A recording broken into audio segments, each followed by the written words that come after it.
Donc, je lui ai dit, c'est fini. Et j'ai crié, j'ai hurlé. Je lui ai dit, tu m'as demandé de crier au nom du prophète Mohammed. Paix et salut sur lui. Je l'ai fait, j'ai demandé pardon à tous mes amis.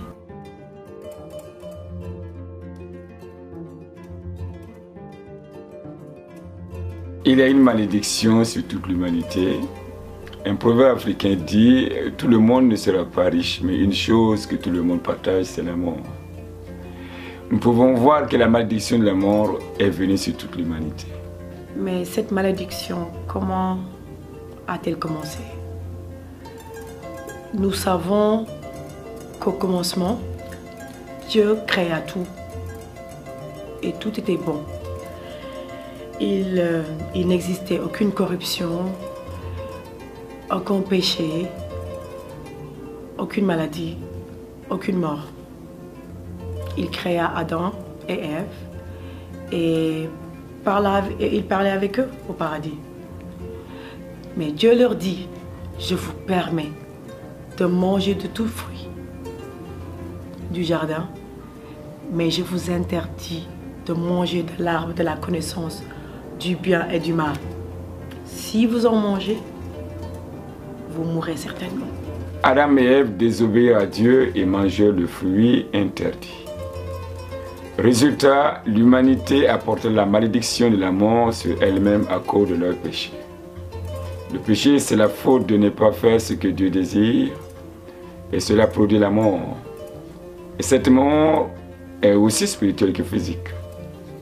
C'est la raison pour laquelle les gens se sentent tourmentés des démons et pour laquelle ils connaissent la maladie, la famine et la guerre. Et cette mort est comme la mort d'une branche cassée.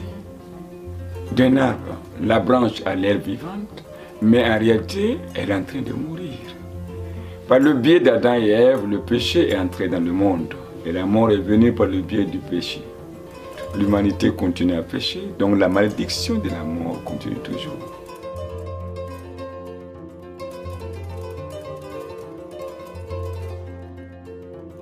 Je suis sénégalaise, je suis née musulmane, mouride.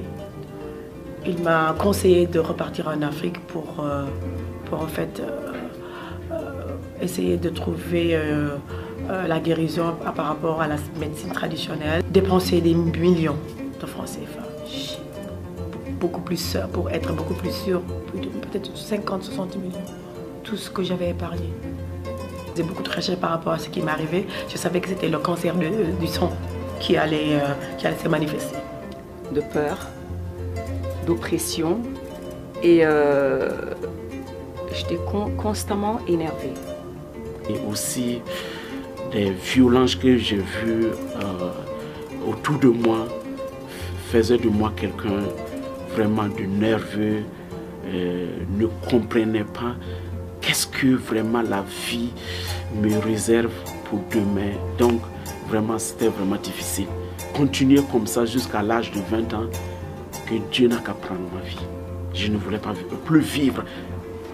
À l'âge de 20 ans, si je continuais de vivre ces choses, la dépression et vraiment la peur du lendemain et tout ce qui se passait, que Dieu n'a qu'à prendre ma vie.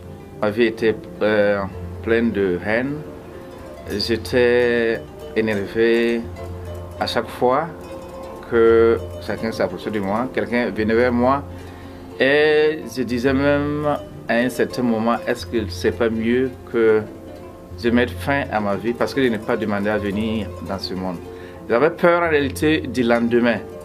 Donc chaque jour, je ne faisais que faire la bagarre avec ma maman parce que c'est elle qui m'a mis au monde, c'est elle qui a la cause de mes problèmes dans ce monde-là.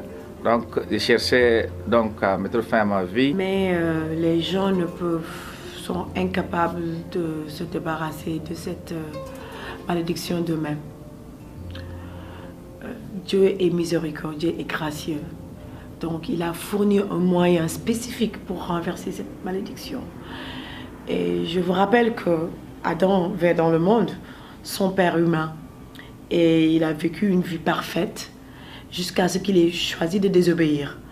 Donc par le biais de ce péché, de son péché, le péché d'Adam, la mort est entrée dans le monde. Donc le moyen que Dieu a utilisé pour renverser cette malédiction, c'est d'envoyer une autre personne, sans père humain, qui vivrait lui aussi une vie parfaite. Et cette personne fut Jésus, Isa al-Masih, Nabil Isa ibn Maryam. Mais Jésus fut bien différent d'Adam, parce que Jésus ne péchait jamais. Il obéit toujours. En réalité, Jésus est la seule personne qui a vécu, qui n'a jamais péché. Donc, il n'était pas sous la malédiction de la mort. Juste comme par le biais d'un homme, Adam, la mort entra dans le monde. Dieu utilisa un homme, Jésus, pour apporter la vie au monde et pour renverser la malédiction de la mort. L'Injil dit, maudit quiconque n'obéit pas à toute la parole de Dieu. Mais Jésus nous sauve de cette malédiction en devenant une malédiction lui-même pour nous. Qu'est-ce que veut dire bien cela? Bien qu'il ne fallait pas que Jésus soit mort parce qu'il était sans péché, il est mort de sa propre volonté pour nous sauver de la mort. Il a même démontré cette puissance sur la malédiction de la mort en ressuscitant de la mort, de la puissance de la mort, le 3e jour après qu'on l'ait mis à mort. Ce qui a montré sa puissance et sa victoire sur le péché, sur Satan et sur tous les démons. Une prophétie concernant ce grand salut, cette grande délivrance, a été écrite par un prophète de Dieu à peu près 700 ans avant l'arrivée de Jésus dans le monde. Cependant, ce sont nos souffrances qu'il a portées. C'est de nos douleurs qu'il s'est chargé. Nous l'avons considéré comme puni, frappé de Dieu et humilié. Mais il était blessé pour nos péchés, brisé pour nos iniquités. Le châtiment qui nous donne la paix est tombé sur lui. Et c'est par ses meurtrissures que nous sommes guéris. Nous étions tous errants comme des brebis, chacun suivant sa propre voie. Et l'Éternel a fait retomber sur lui l'iniquité de nous tous. Quelquefois, ce qui se fait dans le monde physique affecte le monde spirituel. Donc, ce que Jésus a fait physiquement à travers sa mort affecte notre état et destin spirituel. Ceux qui croient en lui comme moi et le suivent sont en fait libérés de cette malédiction et sont réconciliés avec Dieu et iront au paradis par la promesse de Dieu. Après le Christ, il y a eu beaucoup de changements dans ma vie. La peur, les énervements, l'oppression. Quand Christ est venu dans ma vie, tout a disparu. Je sentais une certaine liberté en moi. Il y avait la paix. J'avais la paix du cœur. J'arrivais à dormir sans souci. Parce que vous vous rappelez, je vous ai dit que quand je dormais, je sentais souvent, il y avait une oppression sur moi et j'avais souvent des cauchemars. Et quand Christ est venu, tous ces cauchemars se sont arrêtés. C'est une vie complètement différente de ma vie que je vivais avant. Une vie de joie. Les cauchemars que j'avais avant, je ne les ai plus vus après que j'ai confessé ma vie à Jésus-Christ. Et la peur du lendemain, je ne l'ai plus. Je n'ai plus peur du lendemain. J'ai tout remis à Christ, qui est mort sur la croix pour moi. Et j'ai une vie de joie. Et vraiment, je sais quoi dire. C'est vraiment amazing, comme on le dit. La vie en Jésus-Christ, il n'y a rien de tel. Il n'y a rien de tel. Ma vie a réellement changé quand j'ai connu Jésus. Quand je dis changer, c'est réellement dans le sens du mot.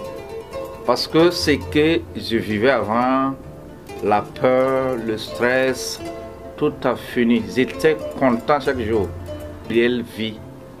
J'étais en paix avec moi-même. Vous voyez qu'il commence à prendre mon cœur.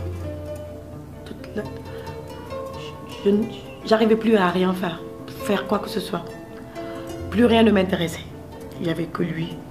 Il occupait toutes mes pensées, matin, midi, soir. C'est comme s'il avait pris mon cœur. Et j'étais animée je commençais encore à ressentir une joie extraordinaire que je n'avais jamais vue, j'avais expérimenté auparavant. Connaître ce qui s'est passé en Afrique, il faudra que tu lises la Bible. Toutes les réponses sont dans la Bible. Il me dit, je suis la parole de Dieu.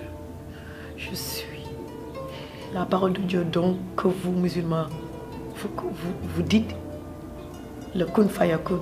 On me dit ça chez nous. La parole de Dieu que vous dites et que vous ne connaissez même pas, c'est moi Jésus. Je suis le sauveur, je suis venu pour sauver toute l'humanité. Je n'ai pas de religion. Je ne suis pas une religion. Je suis le sauveur. Parce que je suis la parole de Dieu. Et c'est là où je lui dis, je te suivrai jusqu'à la perte de ma vie. Je te suivrai jusqu'à la perte de ma vie. Je te donne tout mon cœur, tout mon âme, tout de moi. J'abandonne tout. Ma vie, ma carrière, mes diplômes, tout appartient. Tu me dis tout ce que tu veux pour qu'une autre personne puisse venir à te connaître comme la façon dont je te connais. Pour que les personnes soient sauvées des malédictions, de la maladie, de tout ce qui nous ronge. Parce que c'est toi qui es la réponse à nos solutions. C'est toi qui es la solution. En fait, je dis que si je dois perdre ma vie pour qu'une autre personne, une autre âme soit sauvée, qu'une autre âme vienne à te connaître la façon dont je t'ai connue, parce que je suis musulmane, c'est Mohamed qui doit venir. Mais en fait, c'est Dieu, c'est toi qui l'envoie tout le temps. Quand les gens demandent, posent des questions à Dieu, c'est toi qui viens. Parce que c'est toi qui me l'as dit. Il me dit que c'est toi la parole. Quand Dieu envoie, veut parler, c'est toi qui l'envoie. Je te suivrai. En fait, c'est mon histoire avec Nabil Issa ibn Mariam. Nous, les musulmans, nous ne le connaissons pas, en fait. Et parce que quand je lui ai donné tout de moi, c'est là qu'il m'a fait revivre la crucifixion. Ce qui s'est passé il y a 2000 années. Il m'a fait revivre. Il m'a dit ce jour-là, tu viens avec moi, on va aller à la croix, on va me crucifier pour tes péchés. Le don de Jésus est disponible à tous ceux qui sont disposés à croire à l'œuvre qu'il a accomplie et accepter ce don. Simplement, parce qu'un don est offert ne veut pas dire qu'il est accepté. Il y a deux types d'hommes dans ce monde. Ceux qui ont été libérés de la malédiction de la mort par le biais de leur acceptation du don de Dieu offert à travers Jésus. Et ceux qui n'ont pas encore accepté ce don et restent sous la malédiction de la mort. Lequel êtes-vous?